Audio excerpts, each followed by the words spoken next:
परमेश्वराला मी विनंती कराल की माझ्या माता बहिणीवर संकटाची वेळ येऊ देऊ नको.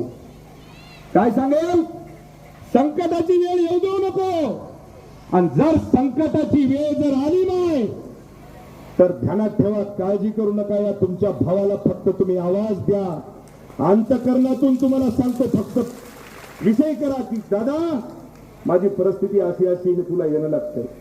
हा संतोष बांगर इमाने एकबारे तुम्हाला सांगतो, माझ्या कळंबरी मतदारसंघातल्याच नाही आजूबाजूच्या सुद्धा कुठल्याही प्रकारची संकटाची वेळ येऊ नये जर आलीच तर हा संतोष बांगर तुमच्या पाठीमागे ठामपणाने उभा राहिल्याशिवाय राहणार नाही. हा शब्द तुम्हाला आहे माझ्या ध्यानात ठेवा.